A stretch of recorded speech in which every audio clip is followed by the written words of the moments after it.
The bass thumped through my chest like a second heartbeat as I watched my wife of 12 years disappear into the crowd at club voltage. The neon lights painted everything in shades of electric blue and hot pink, making the whole place look like a fever dream.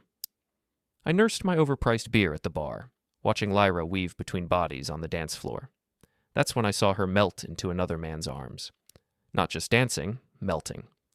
Her body pressed against his like they were alone in their bedroom instead of surrounded by 300 strangers.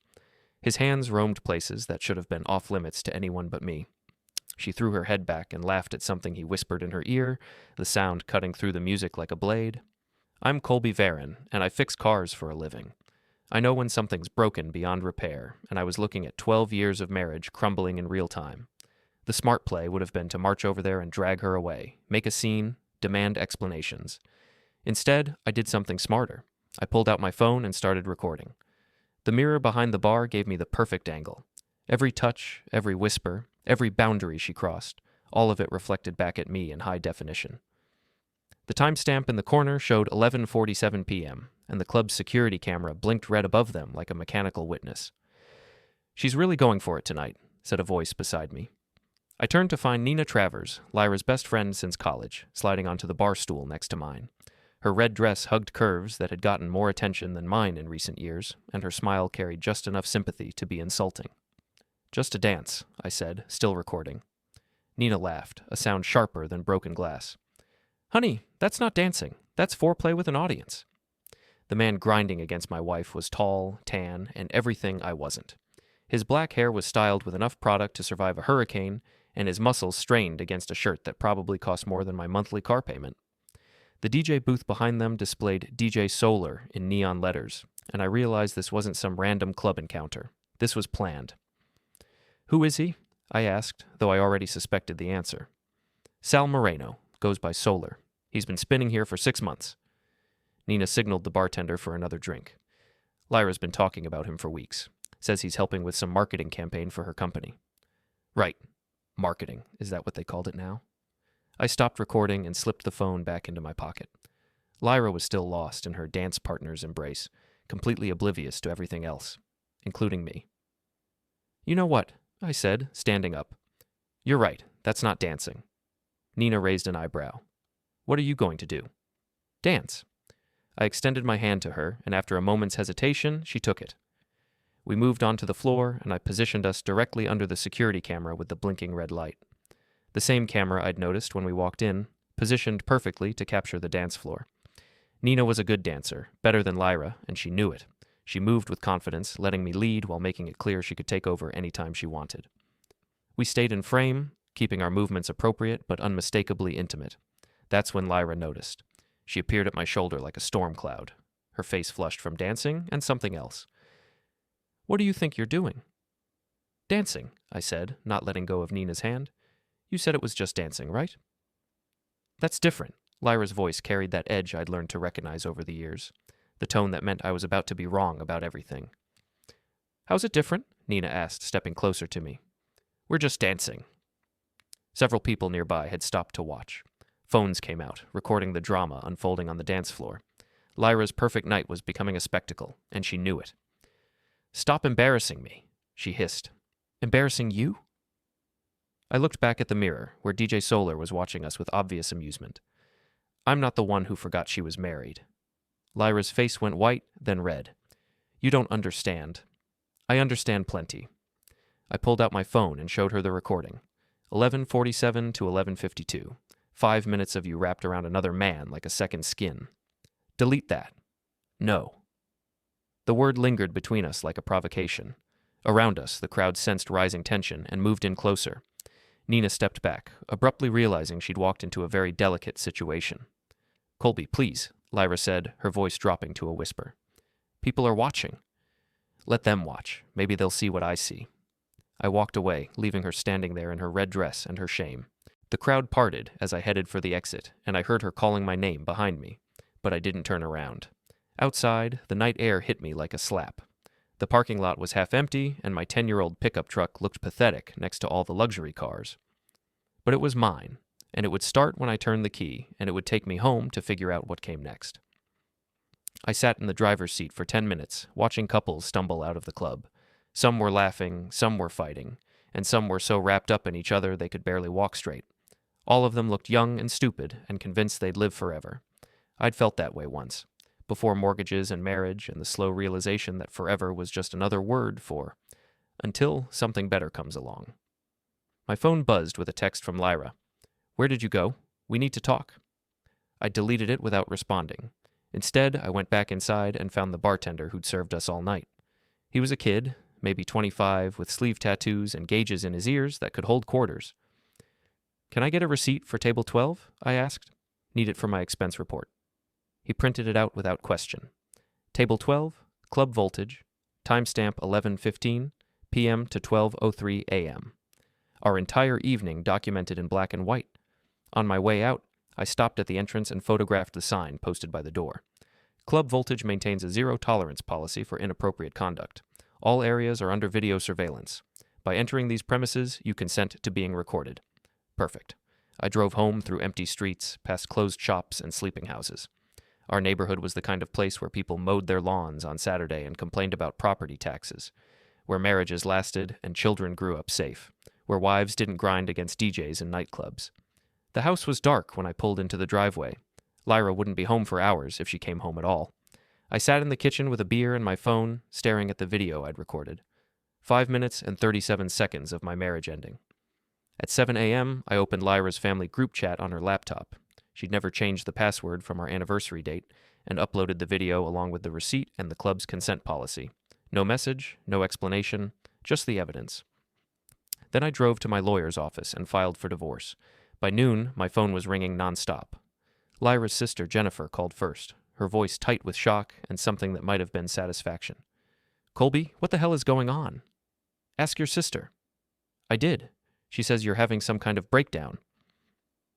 I was standing in my auto shop, surrounded by the familiar smell of motor oil and metal shavings. This place had been my sanctuary for 8 years, ever since I'd bought it from old Pete Morrison. 3 bays, a small office, and enough work to keep me busy 6 days a week. "Jennifer, I sent you a video. What did you see?"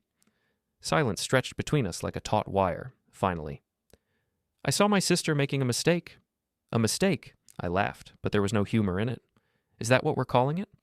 "She's young, Colby. She's confused. This divorce thing, already filed. Papers should be served by tonight." The line fell silent again. Jennifer had always been the sensible one in Lyra's family, the sister who remembered birthdays and asked about my business, but family loyalty runs deep, and I knew which side she'd be on once everything settled. "Don't do anything you'll regret," she said. "Too late for that." I hung up and went back to work on a 2018 Honda Civic with transmission problems, simple mechanical issues I could actually fix, unlike my marriage. Manny Rodriguez walked in around 2, carrying coffee and wearing his usual grin.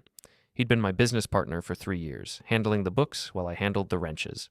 We'd met at Murphy's boxing gym, where we still trained twice a week and pretended we weren't getting too old for the sport. "You look terrible," he said, handing me a cup. "Feel worse." "Want to talk about it?" I told him everything. The club, the recording, the divorce papers.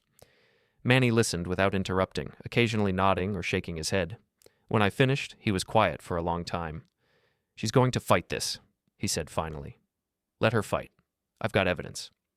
"Evidence of what? Dancing? Flirting? That's not grounds for much in court." He was right, and I knew it.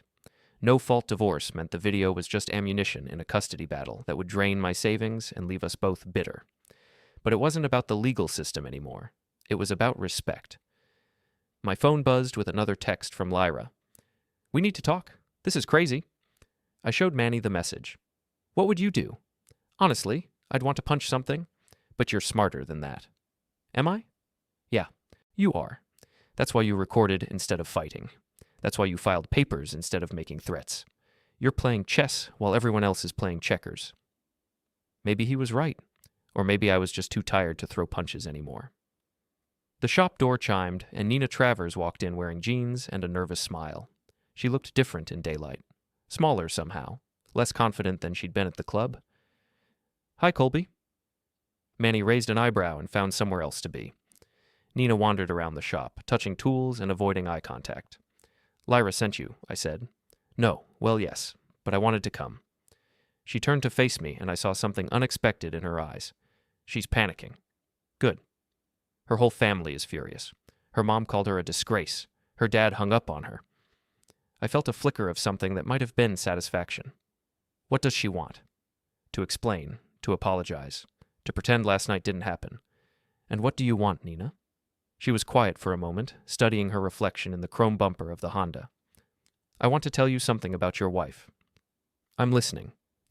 This isn't the first time. The words hit me like a physical blow. I set down my wrench and gave her my full attention. There was a guy last year, a client. She said it was just business meetings, but... Nina shrugged. And before that, her personal trainer. Always just friendship, just professional, just innocent. Why are you telling me this? Because you deserve to know, and because she's been throwing you under the bus to anyone who'll listen. Says you're controlling, jealous, paranoid. The shop felt smaller suddenly, like the walls were closing in. I'd suspected things weren't right for months, maybe longer. Late nights at the office, phone calls she took in another room, a distance between us that felt like an ocean. But suspecting and knowing were different animals entirely. There's something else, Nina said. Last night wasn't random. She's been planning to meet Solar for weeks. She told me she was going to see what happened between them. And you didn't think to mention this before I married her? Before? Colby, this was last week? The coffee in my stomach turned to acid. She planned it. She planned it. And when you showed up with the recording and the divorce papers, she called me crying. Not because she felt bad about cheating, because she got caught. I stared at the Honda's engine, trying to process what Nina was telling me. Lyra hadn't made a mistake in the heat of the moment. She'd orchestrated her own betrayal, planned it like a business meeting. Why are you really here, Nina? She smiled, and for the first time since she'd walked in, it looked genuine. Because I'm tired of covering for her, and because I think you're a good guy who got a raw deal. And maybe I want to see what happens when the good guy stops being good. She left without another word, and I stood alone in my shop with the weight of her revelation pressing down on me. Lyra hadn't just crossed a line, she'd erased it entirely. My phone rang again. This time it was my lawyer, confirming that the papers had been served. Lyra was officially notified that our marriage was over, but ending the marriage was just the beginning. I spent the rest of the afternoon thinking about chess moves and long-term strategy, about reputation and consequences and the difference between justice and revenge. By closing time, I'd made my decision. If Lyra wanted to play games, I'd teach her the rules. The spray paint was still wet when I arrived at the shop Monday morning. Cuck stretched across my front window in red letters, dripping like fresh wounds. Below it, someone had added loser in smaller text, just to make sure the message was clear. I stood in the parking lot with my coffee, studying the vandalism like it was a piece of art. The paint job was sloppy, amateur work, probably done in a hurry by someone who thought they were sending a message. They were right about that part. Manny pulled up as I was photographing the damage. He climbed out of his truck, saw the window, and let out a low whistle. Well, that's not subtle. Wasn't meant to be. I took another photo, making sure to capture the timestamp and the security camera mounted above the door. Question is, who's sending the message?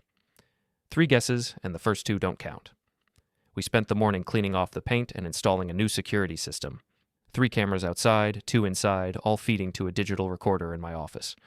If someone wanted to play vandalism games, I'd make sure to get their autograph next time. The first customer of the day was Mrs. Patterson, who'd been bringing her ancient Buick to me for 5 years. She pulled into the lot, saw the fresh paint scrapes on the window, and kept driving. The second customer was Tony Marcelli, whose pickup needed brake work. He parked, walked halfway to the door, then turned around and left without a word. By lunch, I'd had 6 drive-bys and 0 customers. Word travels fast in this town, Manny observed. Faster than I expected. The truth was, I'd underestimated how quickly Lyra's version of events would spread. While I was focused on evidence and legal proceedings, she was playing the victim card to anyone who'd listen. Poor Lyra, trapped in a marriage with a paranoid, controlling husband who couldn't handle her having male friends. My phone buzzed with a text from an unknown number. Saw the video. Your wife's hot. Too bad you couldn't keep her satisfied. I showed it to Manny. Classy. Block the number? No, screenshot it first. I was learning that everything could be evidence if you collected it properly. Every text, every email, every whispered conversation in a grocery store checkout line. Information was ammunition, and I was building an arsenal. Around 3, Nina showed up again.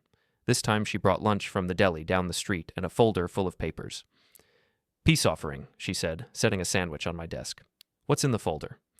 Lyra's credit card statements, bank records, phone bills. She smiled. Amazing what people leave lying around when they trust you. I opened the folder and felt my eyebrows climb toward my hairline. Hotel charges, restaurant bills, shopping sprees I'd never heard about, and phone records showing hundreds of calls to numbers I didn't recognize. She's been living a double life for months, Nina said. Maybe longer. How did you get these? She gave me access to her accounts last year when she was traveling for work. Asked me to pay some bills while she was gone. Never revoked the access. I studied the records, seeing patterns emerge. Regular charges at expensive hotels, cash advances that coincided with her business trips, a financial trail that painted a picture of deception going back almost 2 years. Nina, why are you doing this? She was quiet for a moment, picking at her sandwich. You want the truth? I'd prefer it. Lyra's been a terrible friend for years. She borrows money and doesn't pay it back. She flirts with my boyfriends. She talks trash about me to other people, then acts sweet to my face. Nina looked up at me. And she's been bragging about how easy it is to fool you. Bragging? She calls you Simple Colby. Says you're so focused on your cars and your little business that you don't notice anything else. She's been laughing about it for months. The sandwich turned to sawdust in my mouth. Simple Colby. The husband too stupid to see what was happening in his own marriage. There's more, Nina said. She's been planning to leave you for a while. The affair with Solar is just her exit strategy. She wants you to be the bad guy so she can play victim in the divorce. Exit strategy. She's been moving money around, hiding assets. Look at page 3. I flipped to the 3rd page and found transfers to accounts I'd never seen. Thousands of dollars moved in small increments over 6 months.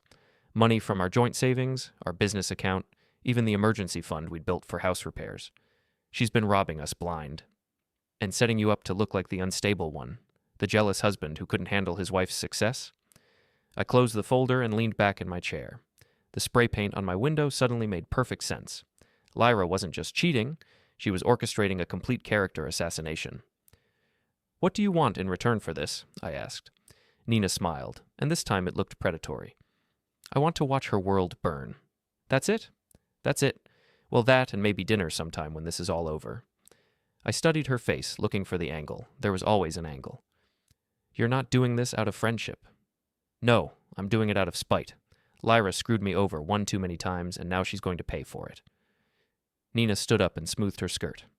The enemy of my enemy, right?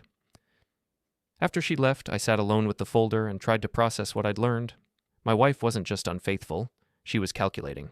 Every move planned, every detail orchestrated to maximize her benefit and my humiliation. Simple Colby, the fool who fixed cars while his wife dismantled his life. I opened my laptop and started making copies of everything Nina had brought. Bank records, phone bills, credit card statements, evidence of a pattern of deception that went far beyond one night at a club. Then I started making phone calls. The first was to my lawyer, updating him on the financial evidence. The second was to our bank, flagging the suspicious transfers. The third was to a private investigator Manny knew, a former cop who specialized in matrimonial cases. By closing time, I had a plan. If Lyra wanted to play the long game, she was about to learn that Simple Colby had been paying attention after all, and he'd been taking notes. The spray paint on my window was still visible in the evening light, but it didn't bother me anymore. Let people see it. Let them think whatever they wanted about the mechanic who couldn't keep his wife happy. They'd learn the truth soon enough. The boxing gym smelled like sweat, leather, and broken dreams. I'd been coming to Murphy's for 6 years, ever since I'd realized that marriage and middle age were conspiring to turn me soft. 3 nights a week, I traded my work clothes for gloves and pretended I was still 25. Tonight, I needed to hit something. You're throwing wild, said Tommy Chen, my usual sparring partner. He was 10 years younger and 20 pounds lighter, but he had reflexes like a cat and a left hook that could rearrange your priorities. I'm fine. You're angry. Angry fighters make mistakes. He was right, but I didn't care. I needed to burn off the rage that had been building since Nina's visit. Every revelation about Lyra's deception added fuel to a fire that was threatening to consume everything in its path. We went 3 rounds, and Tommy spent most of it making me look foolish. He slipped my punches, countered my combinations, and generally reminded me why I fixed cars for a living instead of fighting for money. Better? He asked when we were done. Getting there. I was toweling off when Manny appeared with 2 bottles of water and a grim expression. We need to talk, he said. We found a quiet corner away from the heavy bags and the ambitious kids who thought they were the next great champion. Manny looked around to make sure we weren't being overheard, then leaned closer. "I've been asking around about your wife's boyfriend." "Solar?" "Sal Moreno. Real name Salvador Moreno Santos. He's got a record." I felt something cold settle in my stomach. "What kind of record?" "Assault, domestic violence, drug possession, nothing major, but enough to paint a picture." Manny handed me a folded paper. "Got this from my cousin in the police department." I unfolded the paper and found myself looking at a rap sheet that went back 5 years. Sal had been busy: bar fights, restraining orders, possession charges that got pleaded down to misdemeanors. The kind of guy who looked good in nightclub lighting but fell apart under scrutiny. "Your wife knows how to pick them," Manny said. "She doesn't know. She can't know. Or she doesn't care. Some women like the bad boy thing." I studied the arrest photos. Solar looked different without his club lighting and designer clothes. Smaller, meaner, like a predator caught in headlights. This was the man my wife had chosen over 12 years of marriage. "There's something else," Manny said.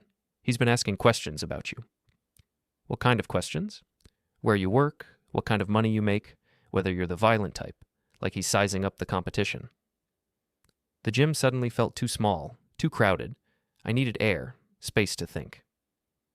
We walked outside to the parking lot, where the night air carried the scent of rain and exhaust fumes. "He's planning something," I said. "Maybe, or maybe he's just being careful. Either way, you should watch your back." I thought about the spray paint on my window, the customers who'd driven away without stopping. Solar was already making moves, already trying to isolate me from my business and my reputation. "I need you to do something for me," I said. "Name it. Find out everything you can about him. Where he lives, where he hangs out, what kind of car he drives. Everything." Manny nodded. "What are you planning?" "I don't know yet, but when I figure it out, I want to be ready." We parted ways in the parking lot, and I drove home through streets that felt different somehow. More hostile, like the whole town was watching and waiting to see what simple Colby would do next. The house was dark when I arrived. Lyra had been staying at her sister's since the divorce papers were served, claiming she needed space to think. Fine by me. The silence was better than the lies. I was checking my email when I found a message from an address I didn't recognize. "Your wife says you're crazy. Maybe she's right. Maybe you should back off before someone gets hurt." No signature, no identifying information. Just a threat wrapped in casual language. I forwarded the message to my lawyer and the private investigator, then poured myself a drink and sat in my kitchen trying to connect the dots. Solar was escalating, moving from vandalism to intimidation. The question was whether he was acting alone or following Lyra's script. My phone rang at 11:30. Unknown number, but I answered anyway. "Colby." The voice was female, nervous. "Who is this?" "It's Jennifer, Lyra's sister. We need to talk." "It's late, Jennifer." "I know, but this can't wait. Can you meet me somewhere? Somewhere private?" 20 minutes later, I was sitting across from Jennifer in an all-night diner on the edge of town. She looked exhausted, like she hadn't slept in days. Her coffee sat untouched while she stared out the window at empty parking lot. "She's lost her mind," Jennifer said finally. "Explain." "The video you sent, the divorce papers. She's acting like you attacked her personally instead of just documenting what she did." Jennifer turned to look at me. "She's talking about fighting the divorce, claiming you're unstable." "Based on what?" "Based on nothing. Based on the fact that you had the nerve to catch her cheating and do something about it." Jennifer rubbed her temples. "She wants the family to take her side, support her against the crazy husband." "And will they?" "Some will. Mom's already convinced you're the villain in this story. But Dad and I know better. We've seen how she treats people when she thinks she can get away with it." I sipped my coffee and waited for her to continue. "There's something else. She's been talking about you losing your business, your reputation, like she's planning to make it happen." "How?" "I don't know. But she's been meeting with lawyers, private investigators, people I don't recognize. And that boyfriend of hers," Jennifer shook her head. "He gives me the creeps." "You've met him?" "She brought him to dinner Sunday night, introduced him as a friend, but the way they looked at each other..." Jennifer shuddered. "He spent the whole evening asking questions about you, your business, your friends, your habits." I felt the pieces of the puzzle shifting into place. Lyra wasn't just planning a divorce. She was planning a complete destruction. Professional, personal, financial. She wanted to erase me entirely. "Why are you telling me this?" I asked. Because despite everything, I still think you're a good man, and because I'm tired of watching my sister hurt people and get away with it. Jennifer met my eyes. She's planning something big, Colby, and I think you need to be ready. She left me sitting in the diner with my cold coffee and my racing thoughts. Outside, the night pressed against the windows like a living thing, full of possibilities and threats in equal measure. I drove home slowly, taking the long way through neighborhoods where normal people lived normal lives, where husbands and wives went to bed together and woke up in the same house and didn't plot each other's destruction over breakfast. But normal was a luxury I could no longer afford. Simple Colby was about to become something else entirely. The plan came to me at 3 a.m, fully formed like a blueprint downloaded directly into my brain. I sat up in bed, grabbed a notebook, and started writing. By dawn, I had 15 pages of strategy, tactics, and contingencies. If Lyra wanted to play destruction, I'd show her what real demolition looked like. Step 1 was information warfare. I spent Tuesday morning creating social media accounts under fake names, following Lyra's friends, co-workers, and family members. People shared everything online, their thoughts, their schedules, their dirty laundry. I just had to pay attention. Within hours, I knew that Lyra's boss was questioning her recent performance, that her mother was embarrassed about the divorce, that Solar had been posting photos of expensive purchases he couldn't afford on a DJ's salary. Step 2 was financial pressure. I called our credit card companies and reported suspicious activity, freezing the accounts Lyra had been using for her secret purchases. I contacted our insurance agent about removing her from my policies. I spoke to my accountant about protecting business assets. Every move was legal, documented, and designed to squeeze. By Wednesday, the pressure was showing. Lyra called me for the first time since the divorce papers were served. "You froze the credit cards," she said without preamble. "I protected our assets from fraudulent charges." "Those weren't fraudulent. Those were my purchases." "Prove it. Show me receipts for the hotel rooms, the cash advances, the mysterious charges I never authorized." Silence stretched between us like a taut wire. Finally, "We need to meet. Talk about this like adults." "Adults don't cheat on their spouses and steal money from joint accounts. I never stole anything." "Nina showed me the bank records, Lyra. I know about the transfers, the hidden accounts, the money you've been moving around for months." Another silence, longer this time. When she spoke again, her voice was different, harder, more calculating. "Nina's a liar. She's jealous of our marriage and trying to break us up. Our marriage broke the moment you decided to grind against another man in public. That was a mistake, a moment of weakness. But this, what you're doing now, this is deliberate cruelty." I almost laughed. "You want to see deliberate cruelty? Keep playing games." I hung up and immediately called my lawyer to report the conversation. Everything documented, everything on record. Thursday brought the first counterattack. I arrived at the shop to find a city inspector waiting with a clipboard and a bad attitude. Someone had filed a complaint about environmental violations, safety issues, and zoning problems. "This is harassment," I told him. "This is my job," he replied. "Someone filed a complaint, I have to investigate." The inspection took 4 hours and found nothing. My shop was clean, legal, and up to code. But the inspector made notes about every minor detail, every piece of equipment that could potentially be problematic, building a file for future harassment. "Who filed the complaint?" I asked. "Anonymous tip. Could be anyone." But I knew it wasn't anyone. It was someone with inside knowledge of my business, someone who knew exactly which buttons to push. Someone who'd been planning this campaign for months. Friday brought escalation. I was working under a Honda when I heard voices in the front office. Male voices, aggressive and unfamiliar. I rolled out from under the car to find 2 men in expensive suits standing in my waiting area. They looked like lawyers or insurance investigators, the kind of people who made problems for honest businesses. "Mr. Varron?" The taller one had gray hair and cold eyes. "We're here about your wife's allegations." "What allegations?" "Domestic violence, financial abuse, stalking behavior." He handed me a business card. "We represent Mrs. Varron in her divorce proceedings." I looked at the card. Peterson, Blake, and Associates. High-end divorce lawyers who specialized in destroying husbands. My wife is lying. That's what they all say, but we have documentation, witnesses, evidence of a pattern of controlling behavior. "What evidence?" "The surveillance equipment you installed to spy on her, the financial accounts you froze without her consent, the harassment campaign you've been conducting through social media." I felt the ground shifting under my feet. Every defensive move I'd made was being twisted into evidence of aggression. Every protection I'd put in place was being reframed as abuse. Get out of my shop. We'll be in touch, Mr. Varron, and next time we'll have the police with us. They left, and I stood alone in my shop, feeling like I'd been hit by a truck. Lyra wasn't just fighting the divorce, she was trying to destroy me entirely. Paint me as an abuser, a stalker, a dangerous man who needed to be stopped. I called my lawyer immediately. They're trying to flip the narrative, he explained. Make you the aggressor instead of the victim. It's a common tactic in high-conflict divorces. What can we do? Document everything, record all conversations, don't give them any ammunition, and if they keep escalating, then we escalate back, but carefully, legally. I hung up and realized I was at a crossroads. I could back down, accept whatever settlement Lyra's lawyers offered, and walk away with whatever dignity remained, or I could fight back with everything I had. The choice wasn't really a choice at all. I opened my laptop and started typing an email to Nina. Time to dance. Nina arrived at the shop Saturday morning with coffee, pastries, and a laptop bag that looked like it could hold state secrets. She'd traded her usual business attire for jeans and a sweater, looking more like a college student than a co-conspirator. You ready for this? She asked, setting up her laptop on my desk. Define this.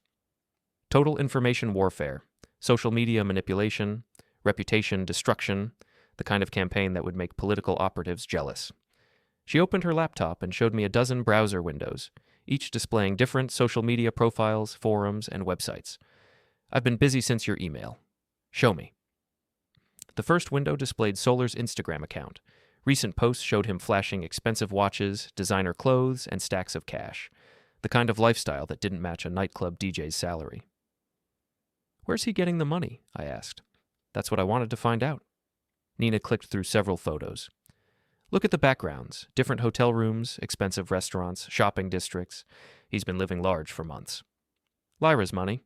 Has to be, but here's the interesting part. He's been tagging locations, times, dates, creating a perfect timeline of their affair.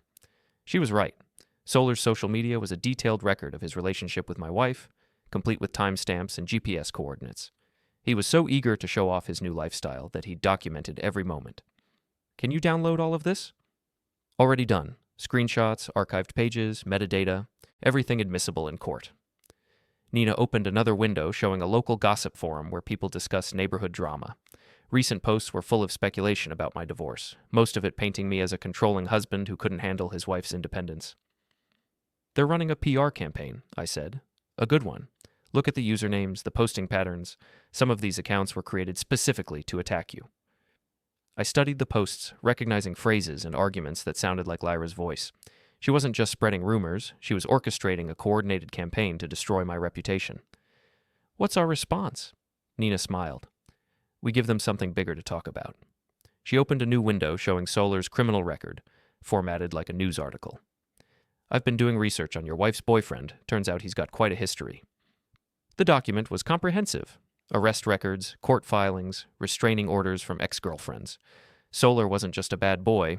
He was a predator with a pattern of violence and manipulation. Where are you planning to post this? Everywhere. Social media, local forums, review sites. By Monday morning, everyone in town will know exactly who Lyra's been sleeping with. It was brilliant and ruthless in equal measure. While Lyra was trying to paint me as dangerous, we'd reveal that she was actually dating a man with a history of violence. There's more, Nina said. I've been tracking their financial activity. Hotel receipts, restaurant charges, shopping sprees. They've been spending your money like lottery winners. She showed me a spreadsheet detailing thousands of dollars in charges over the past 6 months. Money from our joint accounts, our business savings, even our emergency fund. Lyra and Solar had been financing their affair with funds stolen from our marriage. This is evidence of fraud. Better than evidence, it's a story. The cheating wife who stole from her hardworking husband to fund her affair with a violent criminal. I stared at the screen, seeing months of deception laid out in black and white. Every lie, every betrayal, every stolen dollar documented with mathematical precision. What do you need from me? Access to your business records, bank statements, anything that shows the financial impact of their theft. I spent the next hour gathering documents while Nina worked her laptop like a concert pianist. She moved between websites, forums, and social media platforms with practiced efficiency, creating accounts, posting content, and building a narrative that would reshape public opinion. Done, she announced around noon. The story goes live in 24 hours. What story? Local woman steals thousands to fund affair with violent ex-con, complete with documentation, police records, and financial evidence. My phone rang before I could respond. Unknown number, but I answered anyway. You need to stop. The voice was male, angry, with an accent I recognized. Solar? You're messing with the wrong people, old man. Back off before you get hurt.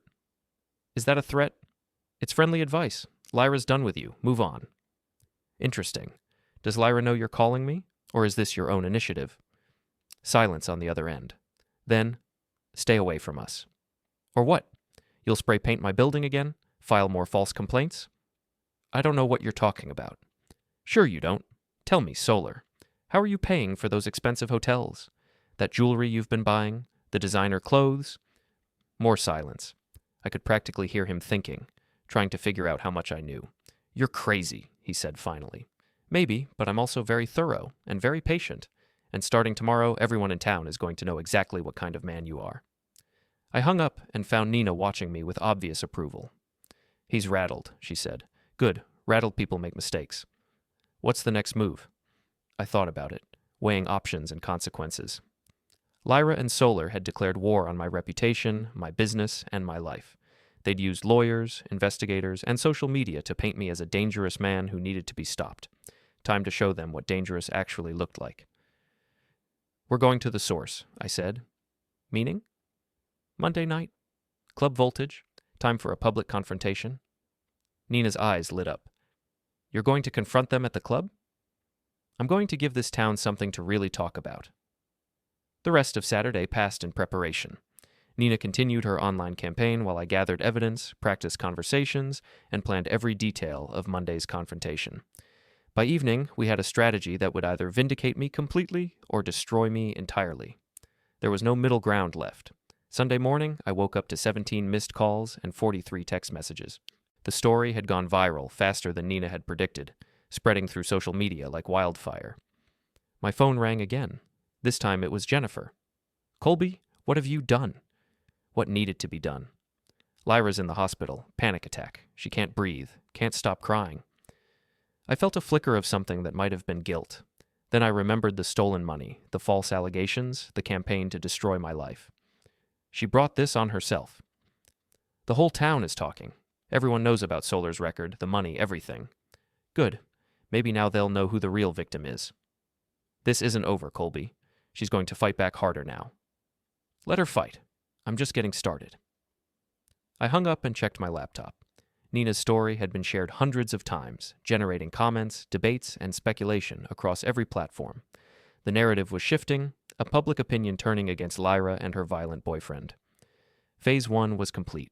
Phase 2 would begin tomorrow night at Club Voltage, and this time, I wouldn't be the one dancing alone. Monday night arrived with the weight of inevitability.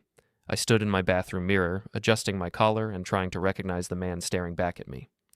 3 weeks ago, I'd been Simple Colby, the mechanic who fixed cars and trusted his wife. Tonight, I was something else entirely. Nina arrived at 8, dressed in black jeans and a leather jacket that made her look dangerous. She'd spent the day monitoring social media, tracking the fallout from our information campaign. The whole town's buzzing, she reported. Lyra's been getting calls all day. Friends, family, co-workers. Everyone wants to know if the stories are true. And Solar? Radio silence. His social media went dark yesterday. Word is he's thinking about leaving town. Not yet. He doesn't get to run until we're finished. We drove to Club Voltage separately, arriving just as the Monday night crowd was hitting its stride. The parking lot was half full of cars I recognized. Local professionals, college kids, the usual mix of people looking for escape from their everyday lives. I found a spot near the entrance and sat in my truck for 10 minutes, watching people come and go. Some I knew, others were strangers, but all of them would witness whatever happened next. My phone buzzed with a text from Nina. They're here, back corner booth. Looks like they're arguing. I walked into the club like I owned the place, nodding to the bouncer who'd seen me here with Lyra dozens of times. The music was loud, the lights were strobing, and the air was thick with perfume and desperation. I found them exactly where Nina had indicated. Lyra sat across from Solar in a corner booth, their heads close together in intense conversation. She looked tired, stressed, like someone who'd been fighting battles on multiple fronts. Solar looked angry, gesturing aggressively as he spoke. They didn't notice me until I was standing at their table. Evening, folks. Mind if I join you? Lyra's face went white. Solar half stood, his hand moving toward something in his jacket. Relax, I said, sliding into the booth beside Lyra. We're all friends here. Get away from us, Solar said, his voice tight with controlled violence. Actually, I think we need to talk. Clear the air, address some misconceptions. There's nothing to discuss, Lyra said. We're done, Colby. Finished. Are we? Because your lawyers seem to think we're just getting started. All those allegations about domestic violence, financial abuse, stalking behavior. Solar's eyes narrowed. You heard about that? I hear about everything, including your little phone call Saturday, the threats, the intimidation tactics. I looked around the crowded club. Funny how brave you are on the phone versus face-to-face. You want to see brave? Solar started to stand again. Sit down. My voice carried enough authority to stop him mid-motion. Unless you want to explain to everyone here why you're threatening a man whose money you've been stealing. We haven't stolen anything, Lyra said. $17,000 from our joint accounts. Hotel rooms, restaurants, shopping sprees. Should I keep going? The color drained from her face. Around us, other patrons were starting to notice the tension, phones coming out to record whatever drama was unfolding. That money was mine too, Lyra said weakly. For our marriage, our future, not for financing your affair with a violent criminal. He's not violent, she protested. 3 arrests for assault, 2 restraining orders, 1 conviction for domestic battery. I looked directly at Solar. Should I tell everyone about the ex-girlfriend who ended up in the emergency room? Solar's face twisted with rage. You don't know anything. I know everything. Your real name, your record, your pattern of manipulating women for money. I pulled out my phone and showed them the screen. I also know about the video I'm currently live streaming to social media. Both of them looked around frantically, realizing that dozens of people were watching, recording, sharing. Their private conversation had become public theater. This is harassment, Lyra said. This is accountability. You wanted to destroy my reputation, paint me as an abuser, steal my money and my business. I stood up slowly. But you forgot something important. What? I'm not simple Colby anymore, and I don't lose. The club had gone quiet around us, the music still playing, but conversation stopped as everyone focused on our table. I could see Nina in the crowd, recording everything, making sure every word was captured for posterity. You're both finished in this town, I continued. Everyone knows what you are now. Everyone knows what you did. Solar finally snapped. He lunged across the table, reaching for my throat. I sidestepped easily, letting his momentum carry him past me. He crashed into the next table, sending drinks flying and customers scattering. Security appeared within seconds, grabbing Solar and hauling him toward the exit. He struggled, shouting threats and obscenities, making himself look exactly like the violent criminal he was. Lyra sat frozen in the booth, surrounded by staring faces and recording phones.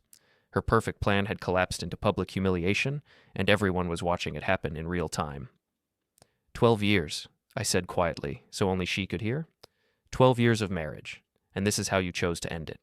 Not with honesty or respect, but with lies and theft and public betrayal.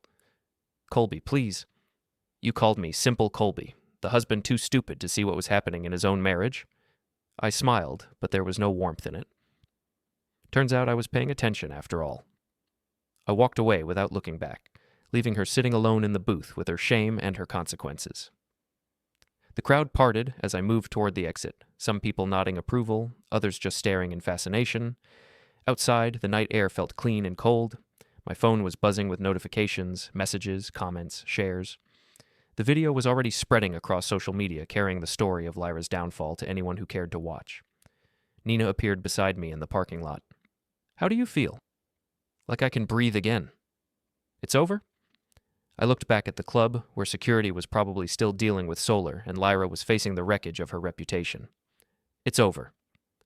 We stood in the parking lot for a few more minutes, watching people stream out of the club with their phones still recording.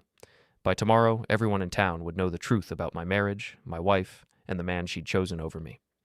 Simple Colby was gone, replaced by someone harder and smarter and infinitely more dangerous. Someone who understood that in the modern world, information was the ultimate weapon, someone who knew how to win. I drove home through empty streets, past dark houses where normal people lived normal lives, where husbands and wives went to bed together and woke up in the same house and didn't plot each other's destruction over breakfast, but normal was overrated anyway. The house was quiet when I arrived, but it didn't feel empty anymore. It felt clean, purged of lies and betrayal and false promises. Tomorrow, I'd start rebuilding my business, my reputation, my life.